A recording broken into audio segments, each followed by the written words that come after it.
Good evening, everybody. I'm Doug Mitchell, the Executive Director of the Glacier Conservancy. Thanks for joining us for our first Glacier Conversation of 2022. And boy, are we off to a great start. I'm delighted here in a moment after we get organized to introduce our guest tonight, very special guest joining us from New Jersey. As always, the Glacier Conservancy team, without whom none of this would happen. Amy Lucky, Grace Kinsler, Jill Bridgman, Sean O'Leary, and of course, our newest addition, Stacy Dubuque. Stacy is our development director, and it's just a delight to have her join Team GNPC. See so many familiar faces. My dear friend Steve Turkowitz, delighted to see park folks joining us tonight as well. Debbie Smith, Sonia Hartman, Lee, always great to see you. Really fun to see some new faces, old friends, but new to Glacier. Really excited. Christina Davis, thanks for joining us. I'm going to be in San Francisco. If you want me to stop by and see your dad at the foot of Lombard Street, I'm happy to do it. Joan Snyder and Mike Snyder, original founding board members of the Conservancy, joining us tonight. So many people from all over the country. Wouldn't be an evening without Carl and Candy, of course. And great to see you. And Janet Brandt from Missouri. Thanks so much for being here. Stacy from San Carlos. Oh, I could go on, but I'm not going to, because we have a really special night tonight. Behind me, you may notice that I am theming our theme of tonight with the brand new Glacier license plate. So really excited to be unveiling the license plate, available now. You can order it. It's actually being made literally as we speak. And so this is going to be our new Glacier license plate, a dark skies inspired plate with the art done by our own Becca Wheeler here in the house at the Glacier Conservancy. So if you're interested in that, very easy to do, and you can go to our website and we can walk you through the process. So without further ado, though, our guest tonight is Imma Barrera, who is an award-winning photographer who came to Glacier as the Artist-in-Residence in 2021, and is also a dark skies advocate, who's going to share with us tonight a presentation called Under the Night Sky. Imma, thanks so much for joining us tonight. Thank you so much. I would like to first of all thank the team at the Glacier National Park in the volunteer group who helped me get my residency, make my stay unforgettable. Some of them, I think I saw their names. So Emma, Sonia, Carl, Mary Grace, thank you so much for your help. I also would like to thank the team in Glacier National Park Conservancy for giving me the chance to give this talk. I would like to thank Lee as well, because he coordinated the talk, but also he was incredibly helpful to me when I was giving the public outreach programs at Glacier. And I would like to thank all of you for your interest. It really makes me feel happy to know that this topic is of interest to all of you, and it's because it's an important topic to discuss, to be aware of. So thank you. Should I get started then? Please, that'd be great.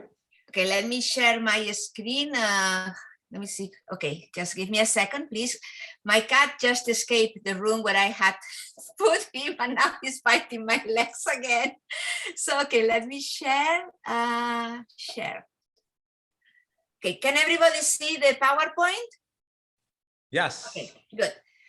So this is the topic of the name of my project, the project I have been applying to different residencies. So this presentation is just about the night sky, light pollution and night sky, and the work I've done in several residencies, because all of these residencies relate to the same project. And that's what I want to give you, the night photography perspective of my project. Okay, I cannot move my slides. What happened here? How do I, is it working? Okay, next, I'm gonna have to do it this way. Okay, so a little bit about me. My name is Imma Barrera, but you can call me Imma. You don't need to worry about my rolling R's in my name. And I'm the founder of Imma Photography, which is my photography company.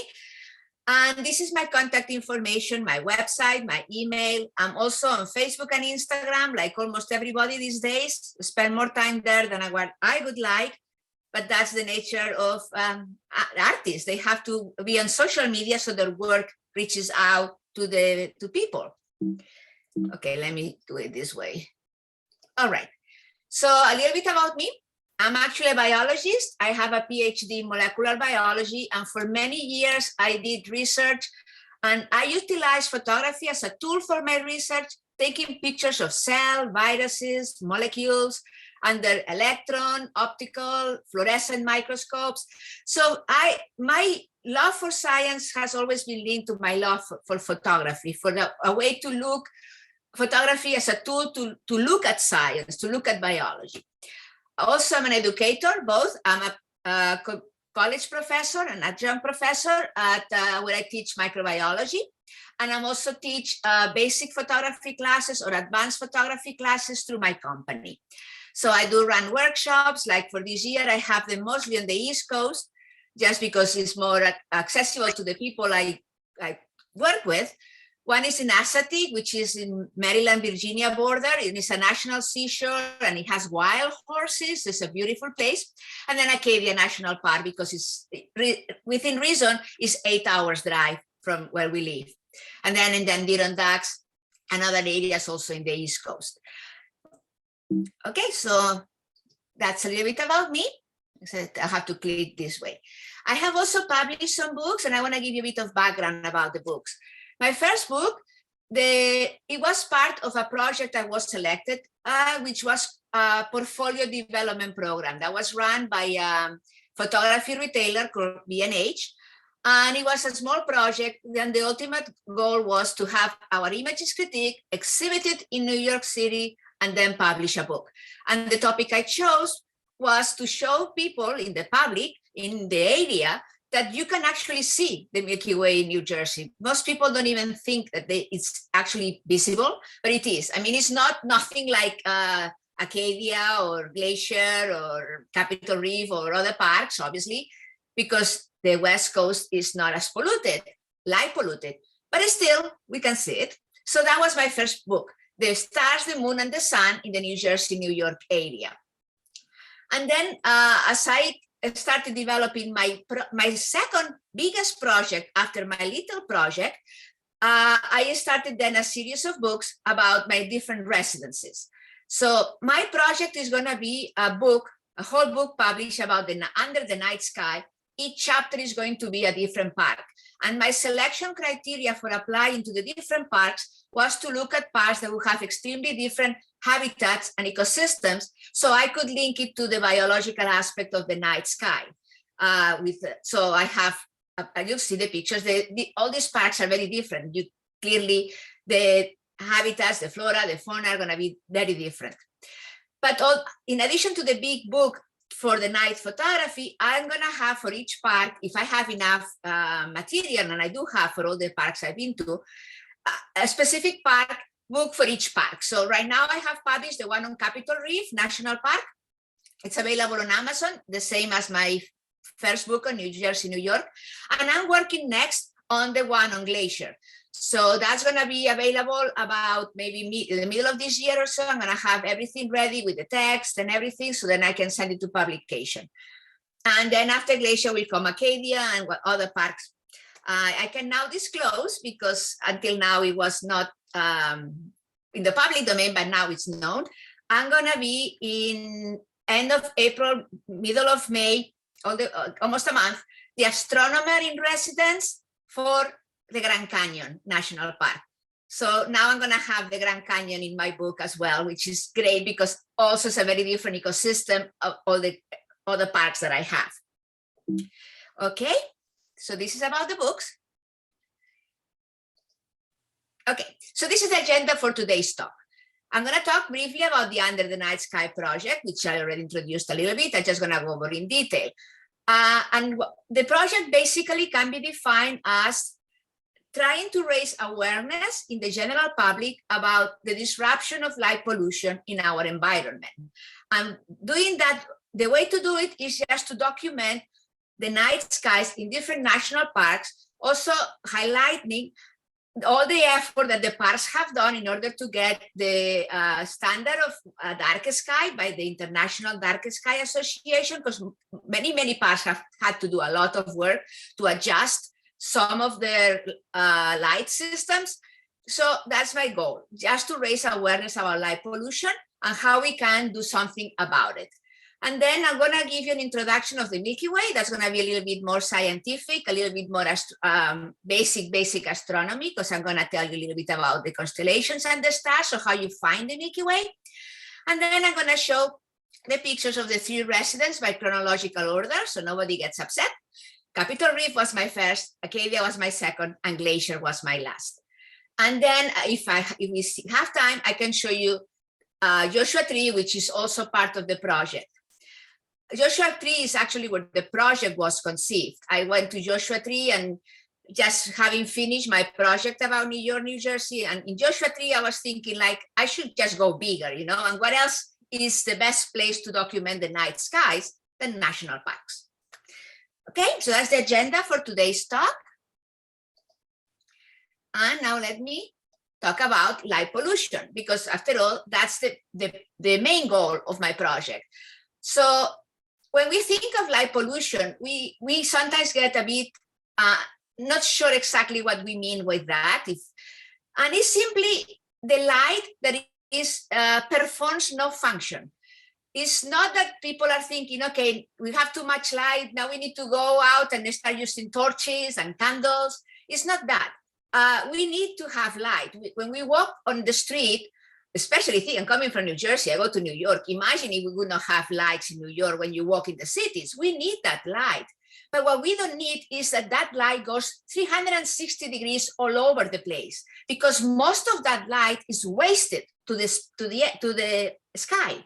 It serves no function. It doesn't help us feel safe. So we need to have light where we feel safe. The rest we need to shield. We need to protect that light from not getting wasted. And if we look at the map of the world, we can see that the areas where there is more light pollution is usually where there's the highest density of population. The more people, the more light pollution. And if we look at maps like the US, we can see that half of the US is already pretty much light polluted. But fortunately for us, the other half, the south and a little bit of the coast, the west coast, the south, the west, and the west coast, there's pockets that still are dark. And that's good, because those are areas that can show examples of things that can be done so that we can revert light pollution. Europe is also pretty much light polluted. Areas around Japan, China, obviously areas in big cities in India, all those areas where there's a lot of people, there's a lot of light pollution. So what can we do about it? It's actually the light pollution is actually affecting not just the night environment, the nocturnal animals or plants. It also affects the entire ecosystem as a whole, because the ecosystems are balanced, and something when there is a pressure somewhere, it affects the entire ecosystem. So, but also from the human perspective, it affects our health. I'm not going to give you any lecture about how our hormones get affected by not getting a good night's sleep, but certainly our circadian rhythms, our hormones are very linked to having a good night rest. So again, the good news is that light pollution can be prevented. It's not like a coral reef that once it's polluted, it's gone, it's gone. No, it's as simple as knowing when to use the light, knowing when not to have the lights on, knowing how to direct the light. So if we have lamps or street lights that where we have the light pointing down where we are, where we need to be safe, that's okay. But we need to have them pointing down, not all over the place. If we use energy efficient bulbs or we use warm white light bulbs, those are better. They're less disrupting for the animals that are nocturnal. Also, if we are all, our family is home and we are happily sleeping, we don't need to have the lights outside on. We can actually turn them off. We had a summit this weekend, and somebody from the International Dark Sky Association was giving a talk, and she actually showed that bright lights at night can blind us more than actually if we were having a less bright and maybe less intense light, because actually we get to see better as well. So she was giving a lot of examples of things that could be done to help, but also for me what's shocking is that we don't need that much light at all. We actually are more in danger if a light is too bright and it blinds us. We don't see then a potential person that could hurt us. So this is something to take into account. So if anybody is more interested about this topic, you can certainly visit the International Dark Sky Association. This is a non-for-profit organization that is also the one that works with the parks to help the parks basically protect the night sky.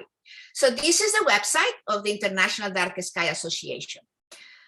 I pasted here a picture of the 2020 calendar, which is the one they were given for free when people were donating money to the organization. This picture is actually, I took this picture. And the reason why it made me happy, and I put it here, is not because it's my picture, it's because this is the Catskills in New York. Many photographers, we donated the pictures to the International Dark Sky Association for their calendar. And they had pictures from all over the world. They had pictures from out west, they had pictures from Australia, New Zealand, beautiful places in the Canary Islands, but they are beautiful and dark. But I felt proud because by choosing the Catskills in New York, for me was the message that even in the areas in the East Coast that are nowadays polluted, if we take care of it, there's hope for us too in the East Coast. So that's the message is, if we can interact with our community leaders, with our mayors, our governors, and start making people aware of light pollution and how we can still be safe but prevent pollution, that's going to be a way to get started with that conversation. You guys are very lucky. You are in a place that is perfect for wilderness. We don't have that luck in the East Coast, but we're working on it. Okay, so this is about light pollution. So that's my advocacy part of the talk, and now we're going to go to the scientific part of the talk. Let's talk about the Milky Way. So the galactic core is the most photographed part of the Milky Way. And well, how we can find it, actually, you can see it in the back of my picture, that brighter part there in my picture, that's the core. So basically, if we face southeast at the beginning of the year, that's where we expect the galactic core to be. So we are part of the Milky Way, it's our galaxy. So we are at an arm of the Milky Way, and we can see the Milky Way arching from the southeast, where the core is, it arches all the way to the north. So in the southeast, southeast is going to be between the Sagittarius and the Scorpius constellation. And then the arch, as it goes higher in the sky, it passes through what we call in the summer triangle. So which is Altair, Deneb, and Vega. Then it continues, the arch continues all the way to the north, where it actually is going to be close to the constellation of Cassiopeia. So let me now put this into a picture so you can see it better. Okay, let me click next. Okay, so this is a picture of part of the galactic core and the arch of the Milky Way. So here on the right side, sorry, we have the constellation of Scorpius and Sagittarius. The way I identify the Milky Way at night is first I have to face southeast, depending on the year, southeast, southwest, it shifts throughout the year. But I look for Antares. Antares is looking south, Antares is a bright yellow star that is very easy to find. It's also easy to find the Scorpio because it has like a shape like this. So I don't know if you guys can see it. Maybe I'll show you in some pictures so that you can see. But that shape of a Scorpius is actually very easy to identify because of the bright Antares star. And then if you find that, you know that minutes later, the core is going to be there. So, and the core in Montana, at least in the Glacier National Park area, is visible with the naked eye. So you don't really have to fight as much like I am in New Jersey, where I'm guessing where the core is. The nicest part of the core is the Dark Horse Nebula, which is really shaped as a dark horse. I don't know if you can see it in the picture, but on the top of where it says Dark Horse Nebula, on the top, that would be the head. Then it's kind of like vertical, that will be the body, and then kind of horizontal, those will be the legs of the horse. Then across the Dark Horse Nebula, we have the really brightest part, which is really the core. Above the core, there's something that is the Lagoon Nebula, which is M8. And then this year in particular, Saturn was very close to the Lagoon Nebula. And also Mars was to the left and below Saturn. And that area over there is where Sagittarius would be.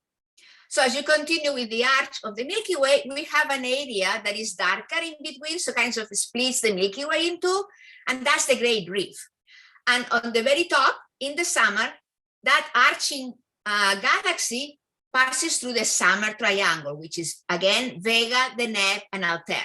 That's how you can follow. When you find the stars, you can follow the Milky Way. And then it's not in this picture, but towards the end, towards the north side, the north arm is going to be between the Polaris, the North Star, and Cassiopeia constellation. Okay, so this is for the entire arch. And this is the specific of the core. And I'm not going to tell you all the nebulas and all the stars that is there, but I just wanted you to see how rich in star activity the galactic core is. And just to point at the bottom right, you have that yellow dot, that's Antares, which is part of Rho Ophiuchi, which is part of Scorpius. And then you're gonna have in the core area, from going down up, you have the Butterfly Cluster, the Pipe Nebula, and the Dark Horse Nebula, the most famous. On the other side, we have the Lagoon Nebula, which is very pretty because it's very pink, it's very nice. And as you go up, then you start having the Sagittarius star clouds, the Omega Nebula, M17, and the Eagle Nebula, M16, also known as Pillars of Creation. These are very targets that people who shoot deep sky astrophotography, meaning they actually have like telescopes or long lenses and sophisticated trackers, they're able to do close-up of those nebulas, and they're just beautiful, really. They're just fabulous. Okay, so continuing with the science. So where to capture the Milky Way? Where can you take pictures of the Milky Way? Scientists created a map of light pollution that they call the Bortle scale. So this picture is from a friend who took it at Capitol Reef National Park, which is a very dark area, which is pretty dark. They consider one of the darkest, and is then Bortle class 1. Okay, so as you start losing that darkness because of light pollution, then you start having less and less definition in your Milky Way. So you see here in this picture below, 1, you still can see the Milky Way very nicely. 2 is good, 3 is good as well. And then as you start moving from rural to suburban, 4, 5, you start losing it. 6, 7, and 8, forget it. 8 will be like New York City. New York City, they don't see stars. So basically, Capitol Reef, depending on Glacier, depending on which part of the park you are in between 1 and 3, depending. Some areas have a little bit more light pollution, other areas, because of the mountains, are more protected, and then you have class 1. New Jersey, for instance, the picture that you see in my back, that's actually the New Jersey shore. If you face southeast, you're actually facing the ocean, and there's no light pollution in the ocean because there are no cities. If you were facing north, then you have New York, then forget, you don't see anything. But southeast, if you face the Atlantic Ocean, is considered a class 4. So that's why it's faint, but it still is visible. And I actually live in a class 7, so you can see I can see one star. The other day, I think it was Jupiter, so not even a star. So that's more or less how we classify. So if people like astrophotography, I mean, you guys don't have to travel much, but if some of people like to travel and take pictures of other places with for astrophotography, always look for areas that are 4 and under 4 for your Bortle class skies. Everything else is very difficult to shoot astrophotography. Okay, so next. So I said before that you face southeast, south, southwest, depending on the time of the year, because remember, the planet Earth, we have an axis, and our axis shifts as well. That's why we have winter, summer, winter, spring, summer, and fall, because of the position of the planet Earth. And so that movement of the planet and the movement of the stars and everything basically gives the impression that the Milky Way shifts location from southeast to southwest throughout the year. Also, depends on when is the best time to see it. So right now, at the beginning of what we call the core season, we see it before sunrise. So like yesterday, I went out shooting and we had an hour before sunrise, and it was cool because Venus is just very close now to the left of the core, and it's so beautiful to see Venus rising from the ocean, and it was bright red, and then it was starting to become whiter and whiter, but white, red, yellow when Venus rose. So anyway, now this time of the year until April or so, it's going to be visible, the core before sunrise. Then May, June is going to be around the middle of the night, so to speak. Then July and August is high in the sky. It's not kind of flat in the horizon, but it's high in the sky, and it's visible when it gets dark. And then in September and October, it starts being less and less visible, but it's actually visible after sunset. And then the core is no longer visible, it's under the horizon. And then comes November and February, the galactic core is always under the horizon. All of this is in the US, okay, in the Northern Hemisphere. So usually May, June are the best time of the year to see the galactic core. The galactic core is the brightest part, just for clarity. So what kind of gear do you need to photograph the galactic core? Actually, it's not that that fancy. You can get started with easy gear, relatively okay gear, not $10,000 trackers or things like that. I usually shoot the Nikon D750 and the D500. These are my cameras, and they're good cameras. They're actually quality cameras, but they're not the top of the line, the one that costs like $6,000. I also use lenses like the Sigma Art 14-24 and many primes, the 35 and 50 millimeter primes. What's important for the lenses is they have a wide aperture, like 2.8, that works better. Then I have a tracker, and then I have tripods. And then sometimes outside of national parks, I can use some LED panels to help me light the foreground. You cannot use this type of light system in a national park because it disrupts nature. But if you are like in New Jersey, where you are basically, there's no wildlife, so to speak, I can use the panels to help me illuminate my foreground. So I just wanted to mention this in case somebody's interested in photography. But if you have any questions, feel free to ask. I don't want to put too much time about what's needed, but at least I wanted to mention it. All right. So now we go to the more inspirational part of the talk, which is basically, I'm checking the time. Okay, good. It's my first residency, Capitol Reef. So Capitol Reef is unique in the sense that they offer specifically within the 3 residencies they have a year. One of them is related to the night skies. So that was actually great because it gave me an opportunity and I was selected, and it helped me open the door to other residencies. So Capitol Reef, as I said, is Bortle Class 1, and there's very little light pollution. Also, the park is does a lot of work to keep things in the dark, and they don't allow any kind of artificial lightning to protect the sky. Because sometimes actually arches, there's a beautiful arch in Arches called Delicate Arch. There were so many photographers and people and tourists taking pictures at night with the flashlights that they were so disruptive that Arches decided now nobody's going to go there. So that's the risk of if people who don't follow the rules the parks have, that then nobody else can do it. So Capitol Reef also has forbidden the use of light to protect the wildlife and the environment. So I don't know if any of you have been to Capitol Reef. This was the picture I took my first day. As soon as I landed, I got there at dusk, I got the key, I unpacked and went out to shoot. This is the Fruta Valley Historic District where the Mormons settled in the park, and they planted all these trees. So there's a beautiful orchards and places where you can even grab fruit and eat it. That's not a problem. The park lets you take fruits from the trees. This is the school, the Mormon school where the kids would just go together and learn. So that's part, as I said, the historic district and the historic building of the park. And you can see the nights, the sky is perfect there. Next, this is Cathedral Valley. If anyone goes to Capitol Reef, I strongly recommend you go to Cathedral Valley. You need to go with a high clearance vehicle or a 4-wheel drive, but it's worth, that loop is really worth it. So this is Cathedral Valley. This is the Temple of the Sun. This is about 5,800 feet tall monolith. And you can see the layers of the geology, because Capitol Reef is known by its geology and the history of their strata.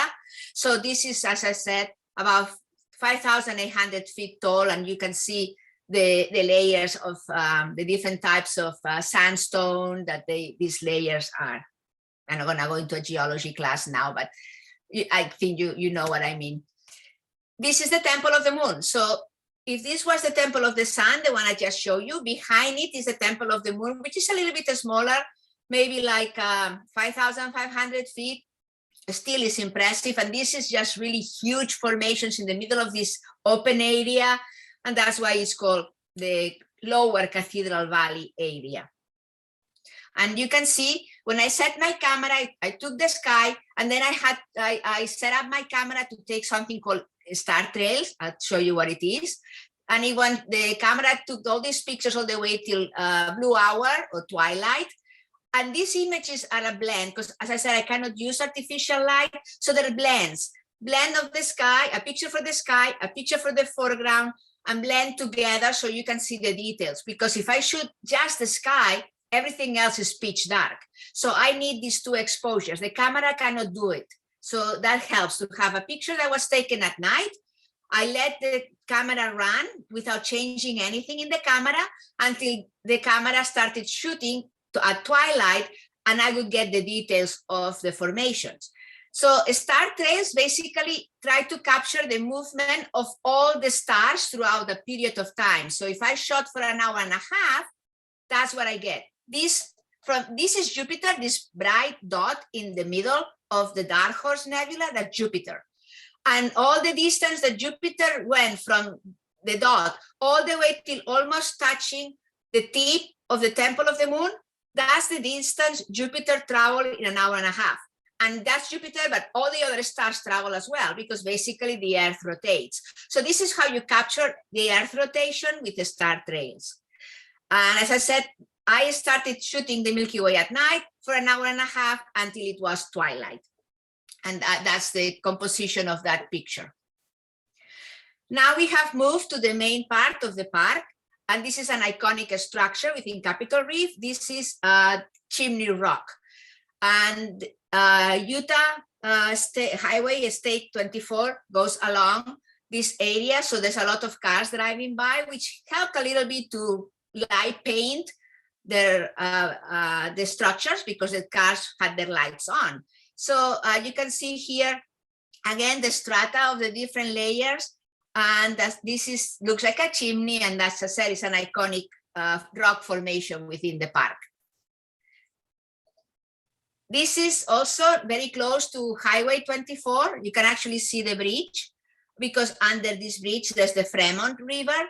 And this is Pectoral Pyramid. And you can see I like these pictures because you can see the different colors of the different types of sandstone, lighter or redder, and then also the touch of green bushes in this area. This is actually a hiking trail that goes down to the parking lot here. So as I said, this is Pectoral Pyramid. Again, this is a combination of a picture taken at night. I didn't change anything in the camera, didn't touch the camera. I just waited for twilight so I could take the picture of the mountain so I could get the details. Otherwise, it's pitch dark. Next. This is now also Fruta Historic District. This is now very close to the campground site. And this is the Gifford Barn, where they have horses, and they still have the horses nowadays. This is all where the Mormons built this area, but this is where the horses were, and this is the barn. If you look at this picture, let's analyze the sky, because I think this is a good picture to analyze the stars. The huge blob, That's Jupiter. That was taken 2019. Jupiter was riding the Dark Horse Nebula that year. You can see the Dark Horse Nebula again. The top is the head, then like there's the horizontal legs, the vertical body, and one of the legs kind of extends like an arrow till it reaches Rho Fiuchi to the right portion of the picture. And you can see a bright yellow star. That's Antares. That's the one. It helps me find where the Milky Way is because it's bright and yellow. So that's easy to distinguish. The other one are in Rho Fiuchi, a little bit bluer. Now, if we can see the different stars at the bottom of the core. On the top part of the core is going to be the Lagoon Nebula, and then all the way to the left, very close to the mountain, that is Saturn. That year Saturn was there. The planets change positions. The stars don't change as much, but the planets do change positions. Next is going to be, this is actually a moonscape. This was taken while the moon didn't set, still the moon was out.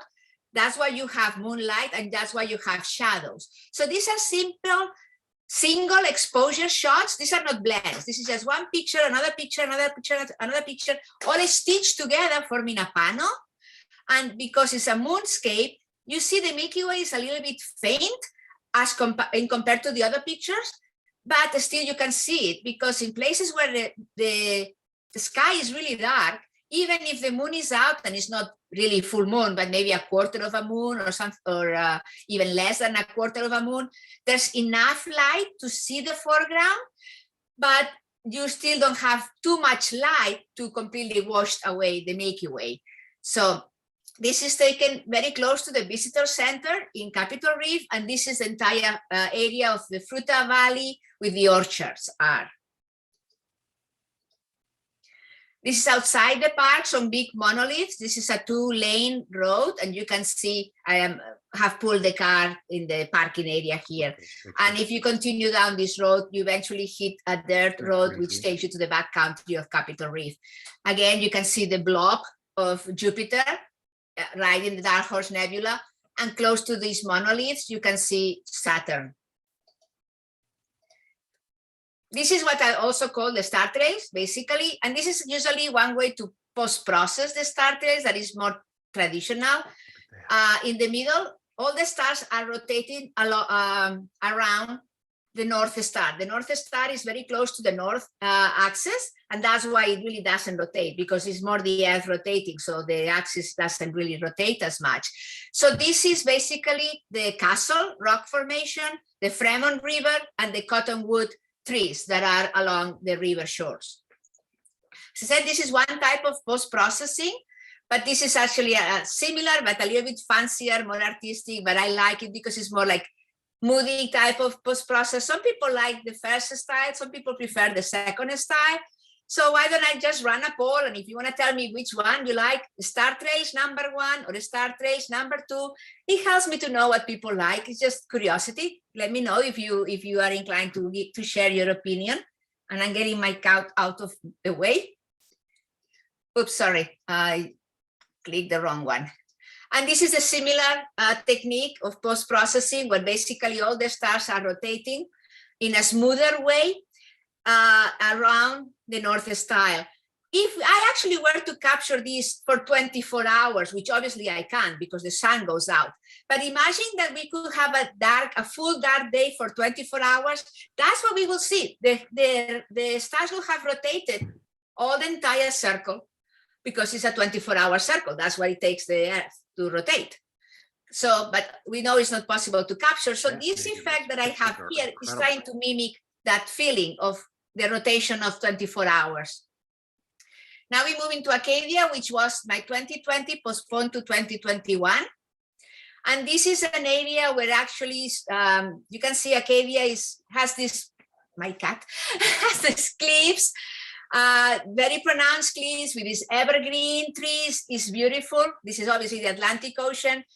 And you can see then here, this area, because of the movement of the water, sometimes you can actually see bioluminescence. And if I go here, this is the same spot. I moved a little bit, but here the conditions were better. So you can actually see the bioluminescence when the waves crashed against the rocks. on the shore. Notice several things about the star. We have again Antares here at the long leg of the horse, the dark horse. You see the bright yellow star, that's Antares. If we look at the core in the middle, we see the pink Lagoon Nebula. Notice that in 2021, Jupiter is no longer here. Jupiter has moved out of the way. It was nice to have Jupiter because Jupiter is very bright. That's why we had that big blob. And it was easy to find the Milky Way even at twilight, because you can see Jupiter at twilight. Then Jupiter moved out of the way and it made it a little bit harder. But this is how Acadia shores look like. This is an area in Acadia where when the tide is low, you can actually walk to this, but when the tide is high, then they become islands.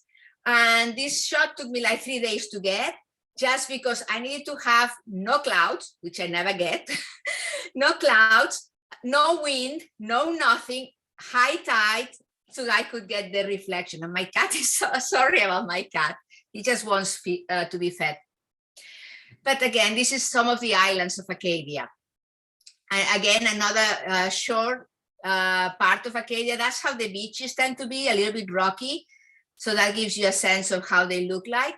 Both Capitol Reef and Acadia had a lot of air glow. So there's a lot of green color to the sky because air glow is similar to the northern lights, although it's not the same because the green air glow happens all over the planet. It's just basically in the high layers of the atmosphere, the electrons have been excited, and when they release the energy, it creates this green air glow, which I saw, as I said, a lot of it in Capitol Reef and in Acadia. Didn't see so much green air glow at Glacier. This is now the northern part of the Milky Way. It's difficult for me to show unless you guys can see it well. If you know how it looks like, then I think you'll see it. But in the center, a little bit below the center, there's some stars that are shaped like a W. That is Cassiopeia. So now I'm facing north, and this is the northern arm of the Milky Way. You can see it's not as bright as the core, it still is pretty. And I was facing north because my goal was to shoot star trails. Okay, so it's so dark that here I could get a lot of colors of the star trails. This is one, Acadia not just has beaches, it has also lots of lakes. And this is Eagle Lake. This is a picture, it's a blend of 3 pictures. I took an exposure for the sky, an exposure for the trees and the background mountains, and an exposure for the water. But I had to do that because, as I said, the camera cannot collect all that information at once. So, but I'm trying to basically get enough details in the foreground as opposed to just having a silhouette that people don't identify what it is. This is also an iconic location within Acadia because when the seas are very rough, then basically there's a lot of water being blown. That's why it's called Thunder Hole. And that's why people go down here so they cannot get showered with the ocean when they crashes into this spot. So again, you can see towards the right part of the picture, Antares, that yellow star, which, as I said, is very easy to see. And once you see it, it's very easy to find the core. And this is, again, the galactic core. This is another view of the shore of Acadia, the very, very bottom. For those who have been to Acadia, that's Otter Cliff, and that's an overlook. There's a loop road that goes one way along the park, and then you have to stop at different locations. And this is one of the overlooks. And you can walk along the coast in this area, which is beautiful. And you can see here the typical vegetation and the rugged shore line of Acadia. This is Little Hunters Beach. And this is actually not taken during the residency, it was taken during my family vacation, the 4th of July. And that's why this Milky Way is vertical. Because when it gets to be July, August, as I said, the way the planet Earth is, the Milky Way becomes almost vertical, and then it gives kind of these different types of compositions. This is also the same spot, Little Hunters Beach. I was on top of the stairs. the previous picture, I went down the stairs closer to the water, but it gives you a sense again of, as this was actually taken, as I said, 2019, after I came back from Capitol Reef during the summer. So now notice we have something bright at the legs of the Dark Horse Nebula. That's Jupiter. So if in May, Jupiter was right in the Dark Horse Nebula, in July, Jupiter have moved towards the legs of the Dark Horse Nebula. So that's the distance that in those months Jupiter had traveled. You still have Saturn on the other end, and you can also see Antares on top of those two trees at the edge of that shoreline. And this is also a very iconic location. Acadia has beautiful lakes. This is Jordan Lake. And the mountains behind, they are called the bubbles. They can go hiking all over, hiking around the lake. You can go hiking to the top of the bubbles for the view. Obviously, it's facing north. So this picture, the foreground was taken while the moon was still out. So I could get all the details of the rocks, the mountains, and everything. So that's moonlight illuminating my foreground. Then I just waited for the moon to set so I could start taking the star trails. Again, I'm facing north, so the stars are rotating along the North Star. All right. Any questions so far before, shall I go straight into Glacier? I can report, Imma, that it was 10-3 in favor of number 1. All right, thank you. So people like the more traditional look. It's always helpful to know because obviously, it's not just what I like. Also, obviously, I see it as what the people like because you want to communicate a story with the people and people have to like the story. So I appreciate your feedback. Thank you so much. How are we doing with? Stacy was interested to know what time of year in each of the 2 parks so far. I'm sorry, what time of year? What? Sorry, because my what cat time is of just year kidding were me. you in each of those 2 parks? Yeah, okay. Both were actually in May, believe it or not. Both were. Capitol Reef in May is warm and it's nice in the sense that it still is there's tourists in May in Capitol Reef. Acadia, May is considered low season because it still is cold. There was no snow yet, but the flowers were not blooming, which for me was a shock because in New Jersey in May, we already have flowers blooming and all that stuff. But in Acadia, as it being north in Maine, it's 8 hours drive from New Jersey, New York area, all the way to Acadia. It's actually, as I said, it was still, some trees still didn't have leaves, so still it was considered kind of late winter. Glacier was July. One of the shocking things for me about Glacier, and I should have thought of it because it's obvious, but you don't think about the obvious things sometimes, because you are so much north in comparison. As you know, you're very close to the Canadian border. Night in July is very short. So darkness, real darkness, is only an hour and a half, which for me was shocking because I'm not used to having such a short period. I can still shoot the Milky Way during twilight. That's not a problem. I do prefer to shoot it during night. But I was surprised because an hour and a half is, I obviously was able to take pictures, but it's short in comparison when I had before in like in May or June, I have like 3 hours I can be shooting if I am somewhere south of the north part of the country. So, but it was still, obviously that's okay. It gave me a very different perspective of the habitat. As I said, that's the whole point of going to the different parts, different habitats. But this was something that I should have known about it, but I didn't realize until I got here that I had, as I said, an hour and a half, 2 hours window. So that's where I don't have star trails, because star trails, since I'm capturing the movement, the rotation, I will have to dedicate one camera for an entire hour and a half to shoot the star trails, and I wanted to shoot the Milky Way. So it was more efficient to me to focus on shooting the Milky Way than just spending one night just to take one picture of star trails. So that's one thing you guys will notice that's different, that I could not take star trails. But I was glad I came in July, because I think in June, the Going to the Sun road was not open. And obviously it would have made it more difficult for me to access the places I wanted to go. So I'm very happy I was there in July. But if I could go back another time, could not mind at all. So I'm always happy to, I'm gonna go back because I need to take the Aurora. It's just now I'm obsessed. I want the Aurora there. Anyway, so let's move on to Glacier because I know you guys have been waiting for it. So thank you for your patience, but I saw somebody in the, I think it was part of the leadership team that had a picture from a slightly different angle. The good news, I don't have to tell you what this is. You guys know this is Mount Oberlin, Mount Clemens, Mount Cannon, Hanging Valley. And I never say woman's bear, woman fall, or woman bear fall.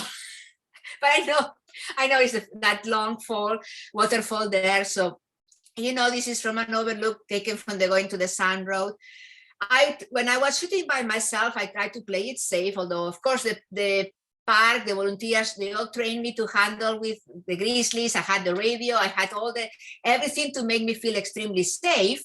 Still, I wanted to be safe and, you know, smart, not foolish. And so when I was by myself, I stick to areas where I could be close to my car. But I actually was able to meet two other couple. The husband was a lot into astrophotography and the wife was so happy to have me there as well, because the more people, the better, as you guys know. If you are at night and you shoot in the Milky Way and you want to move a little bit away from the parking lot, it's good to have safety in numbers and making lots of noise. But this was, as I said, from the overlook. And I owe this location to one of the park rangers. Everybody in the park was fabulous to help me I talked to so many of the night rangers that are patrolling at night. They were giving me advice or chatting about grizzlies. It always makes you feel safe when you know there's a ranger nearby. This is from the Jackson Glacier, as you guys know, also from the overlook. So I had to be conservative. That's what I say. I'm not mind going back to take more pictures because there's many places I wanted to go and I couldn't. Also because, as you guys know, there was the haze coming from the wildfires and that completely blocked the stars. But I actually really like this one, how the trees frame the mountains. I would have liked the Milky Way a little bit more to the center, but clouds were coming. So that's good enough. If clouds are coming, I'm not fussy about it. This is the one that was donated to the park and it's also one of my favorites, just because I think this is a beautiful building. You guys know it's the visitor center at St. Mary. I love how the light inside the building kind of creates life to the building. It makes it like it's an active building. No, it's not an abandoned building or anything like that. It gives a sense of activity, but you also have then the night sky and the way how the Milky Way aligned with the building was pretty cool, to be honest. If you look again, just to reiterate, you will see at the end of the leg of the horse, you see Antares, and on top of the core, you see that pinky dot, that's the Lagoon Nebula. You can see also some green airflow, air glow a little bit in this image as well. And then this is, I never remember, I'm sorry, if it's the sunrise point or the sunset point. It's amazing to me because they're next to each other. How can they be next to each other if one is the sunrise and the other is the sunset? But anyway, you know, this is where the boats for the tourists are. So actually the light, there was some light there, which is nice to have because it makes it easier for me to see where I'm walking. But then also they help me light the foreground. You can actually see some of the shadow of the boats on the rocks in the back. The mountain in the back, but this is basically, and then I have a very nice reflection because the water was very calm. You can see now the core is behind the mountains and the Milky Way is almost perpendicular. So yeah, that happens when the mountains are high. It's expected the core is going to be behind the mountains, especially because I'm low in comparison to the mountains. And now comes my next question for the audience. I'm going to show you from the same spot two different compositions. And then you can tell me Logan 1, Logan 2, because you know this is Logan Pass and this is Mount Reynolds. This is my first composition. That's the first I shot with the couple I met. As I said, it was great because then we could venture out in the wild, not just sitting at the parking lot. And so this composition is a landscape orientation, which I like. I prefer landscape orientations. I love how the colors of the sky in this one, the Milky Way, you can also see the yellow Antares there, kind of like the core and the Dark Horse Nebula kind of surrounding Mount Reynolds.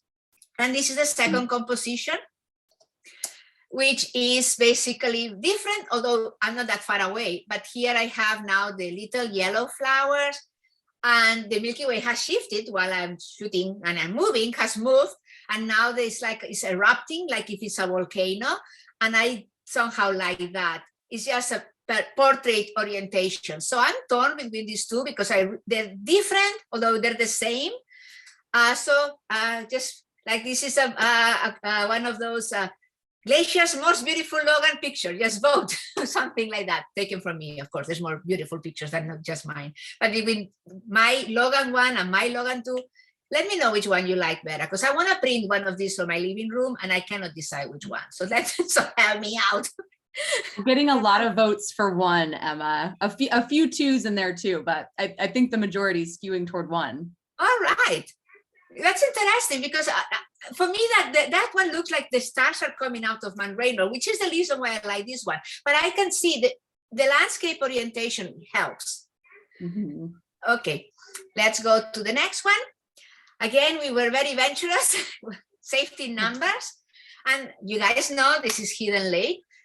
I wish I could have gone a little bit down because I could see from other people's pictures that there's a little bit of a platform where you actually get better view of the lake, of the water on the lake. That was the location I would have loved to go, but safety come first. We already were a little bit hesitant being there, but obviously we were never gonna go past the area that was open. And we were there making lots of noises, singing all the way. So, as I said, and everybody just holding the bear spray, but nothing happened. Obviously, bears are smarter than we give them credit for. So, Hidden Lake. And this is also one of my favorites. I printed this one already, and I'm a fan of Stanley Kubrick, so he's one of my favorite directors. So how could I not print this picture? Okay, because I know it's in the beginning of the movie The Shining, but I really love how the Milky Way aligned. It took me a long time to get this picture because I had to wait towards the end of July so that the Milky Way would be inside the frame. I also had to wait for the blue hour to get the details. So again, it's like a blend of the sky and the foreground. I got the little, the Wild Goose Island here. And once I packed and everything, because clouds were coming, I was so shocked because there was an elk, like I don't know, 100 to 200 feet from me. And it's like, I spend every morning looking for elks and comes at night and then I have the elk with those huge horns. And I was like, God, couldn't you have been, I don't know, at sunrise or something so I could have taken a picture? Because I didn't see any elk. And most people told me in July, the elks are high in the mountain, except when I'm shooting the Milky Way. Okay, so this is McDonald Creek as it goes into McDonald Lake with McDonald Lodge, those bright lights by the shore. That's the lodge. You can see that's why there are lights there. And the light pollution in the back. And this is the area where I found the most light pollution is when Akbar was there and West Glacier Village. So yes, there's a bit of light pollution, but still you can capture the Milky Way with no problem. And you can see here is again a long exposure for the river, the creek, and then exposure for the sky. I have to do it this way. There's no way for me I can lit up in a park using even if you don't use very strong light, like LED lights, and not very strong, still it can disrupt wildlife, especially because we know there's wildlife in Glacier. There's plenty of wildlife. It's the best park I've ever seen for wildlife. And now, how are we doing with time? I think it's time to finish now.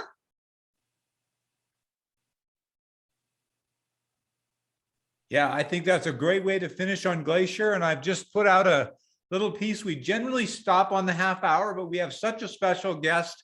We've got some great questions. So we're gonna hang in there for another 10 or 15 minutes if people can. Please do, because we want to get to some questions. We also, and Grace, if you have the prizes handy, we are going to have 2 lucky winners tonight who are going to get a replica of the new Montana plate, and also a Dark Skies tote bag. And those two winners are Maya George and Dustin Erickson. And Maya, if you would either email Grace at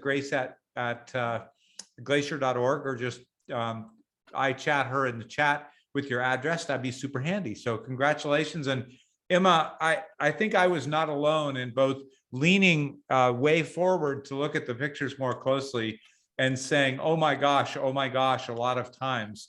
And so Jill, I know there's a bunch of questions, and maybe if you could help us walk through some of those, that'd be great.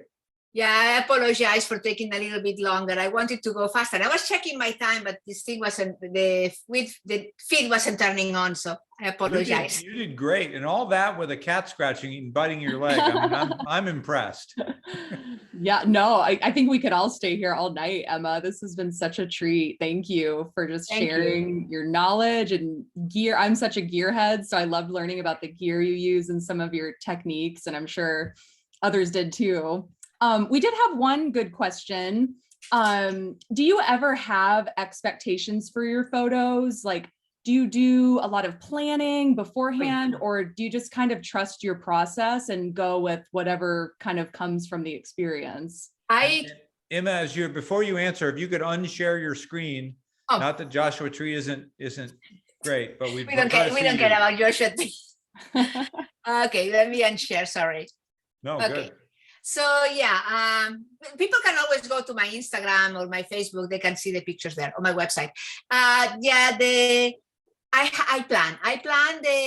scout the locations, because imagine if I would have gone to Hidden Lake without never having been there during the day. I was there 3 times during the day, so that when I would go at night, I would know exactly where to go and how to go. So I plan. First of all, if I can shoot facing southeast, I have to look at the orientation of the Milky Way. I plan if it's going to be visible from the location. And I also plan the hours where I can actually get the shot. So that is a lot of planning ahead. There's also, once I'm there at night, then I have a sense then of, okay, how long is it going to get me to take the shot? But the majority of shots you have seen, especially when the areas are dark, my foregrounds can take half an hour to take the foreground. I have to leave the shutter open for half an hour because there's no light. It's only starlight what's illuminating the foreground. So those type of questions, is it going to be half an hour or maybe 15 minutes? That's something I can only check at night when I'm on the spot. I cannot plan for that. So there's a lot of planning, but there's also a lot of intuition once I'm there, when I start shooting. Yeah, that's great. Did anything surprise you most during your experience in Glacier specifically? I would say I expected it to be beautiful, okay? But it was more than the spectacles of being beautiful. I think at night it was just fabulous, the sky. Logan Pass is my favorite place to shoot the Milky Way in Glacier, because it's accessible. It's easy, accessible, you can park there. There's always a ranger or somebody there so that you feel safe. And yes, you have to walk a little bit past the visitor center, and then you already have those views of Mount Reynolds.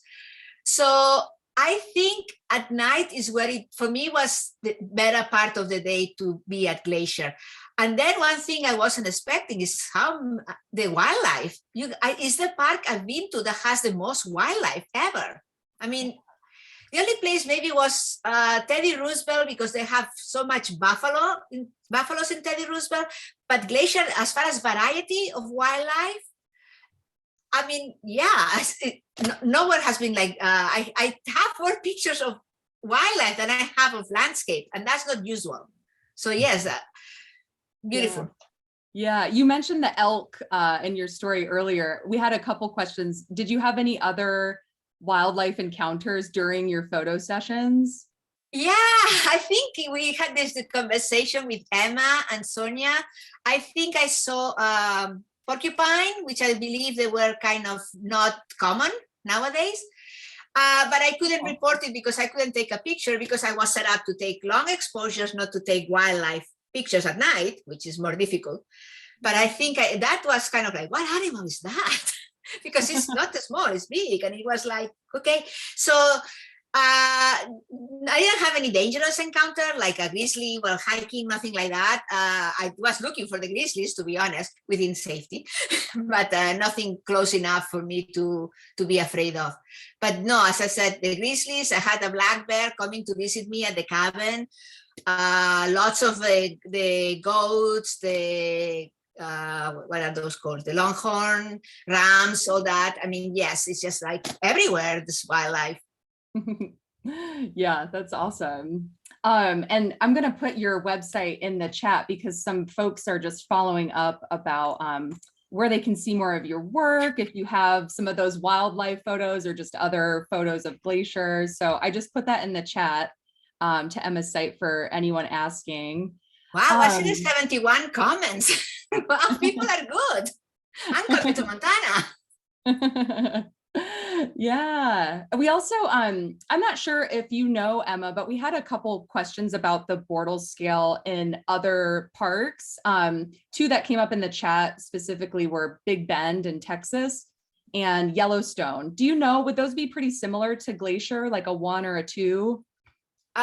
Big Bend, actually the initial parks that got the golden tier of the International Dark Sky Association a long time ago, they were the first 4 ones, were Joshua Tree, which is actually a little bit like polluted. Joshua Tree is for a national park is a little, because it's close to LA. And the Joshua Tree, Capitol Reef, Death Valley, and Big Bend. Those were the first ones. It doesn't mean they are the better ones. They just happen to be the first. Yellowstone is also dark. Big Bend for sure is dark. Yellowstone is also dark. I don't know how much Jackson Hole will be affecting Yellowstone or the Grand Tetons, because I think actually Jackson Hole, if I'm not mistaken, Jackson Hole is closer to the Grand Tetons. Yellowstone is northern of the Grand Tetons, I believe. Please don't, if I'm wrong, forgive me. But the thing is, like what happens with Akbar, if I am at that bridge, you know, where the creek goes into the lake, and I'm facing southeast, and southeast I have Akbar, there's going to be light pollution. But if I were taking actually pictures of the northern arm of the Milky Way, so instead of facing Akbar, I'm facing the waterfall, the McDonald's waterfall, then I have no light pollution. So everything is relative, because where are you facing? So whenever you're facing southeast, if southeast there's a village, like in the case of Akbar or West Glacier, you're going to have the light pollution. I just posted an NPS resource about the Bortle scale and national parks for folks, so you can go in there and look it up. They actually have some of the actual measurements as well, so maybe that would be helpful. Yeah. Let's see, did anyone have any other questions for Emma? I think that got through most of the ones in the chat. I think Maya's comment at the end, I think it's true for me. You know, when I think about this idea of being in the dark sky, and it really takes me back to my childhood, right? That this is about, for me, it's about that discovery of this great big world. When Imma, in your life, did you decide this is really something that I want to spend a lot of my time exploring? Well, it's been always in me, because when I was a young person, one of my favorite TV programs, and then you can tell I'm a nerd, it was Cosmos by Carl Sagan. I just love that program. I love all those nature programs, you know, where they show David Attenborough. I had a game which I remember my favorite animal in that game was a prairie dog. And I never seen a prairie dog because I'm European, you know, we don't have prairie dogs, but they look so cute. So, and you have something similar to a prairie dog, because that was my first thought when I saw those brown squirrels by the lodge. And they look like prairie dogs, but they're prairie dogs because this is not the Badlands. Anyway, but but it's just like, they're so cute. And all these things have always been something I loved. And I think it happened now in a period of my time when I worked as a scientist. I was working for the pharmaceutical industry. That's where I live in New Jersey. I left that I lost my job and decided to, you know, it was time to have fun, not to be stressed out in the corporate environment. And I always have loved the national parks. So I think the combination of caring about the environment, being a biologist, loving photography, loving the cosmos, and then the national parks, I think it ticks all the boxes, everything I love doing. So now I may not make the money I used to make, but I'm such a happy person in comparison. Well, we are very happy to have been in community with you tonight. We have two questions that keep populating. When are you coming back to Glacier? And when are we going to be able to get your Glacier book? Actually see in the list of people, I see somebody who I know the name as, she's the person who brought me in. So I guess I want to ask one of these days. So like maybe like kind of casually ask her, it's like, how many years do I need to wait to apply again? Or maybe I can just come up with another project like the Aurora. Yeah. I would love to come back. One way or another, I'm coming back. And your Glacier book will be available when? It will be around June, something like that, June, July, because I'm gonna be all of May in the Grand Canyon. So I basically have added all the pictures. Now I need to add the text, which actually, believe it or not, is what takes me the longest because of writing. I might be a photographer, but not a writer. Well, you are so kind to have shared this evening with us tonight. We are richer for being in your presence and learning from you, and for the amazing gift of your art that you've shared with us tonight. Imma Barrera, thank you for being with us, and thanks everybody for another terrific Glacier conversation. And even if the park doesn't invite you back, I think you've got about 90 people who have couches or guest rooms, and you're always welcome. Call the volunteer department.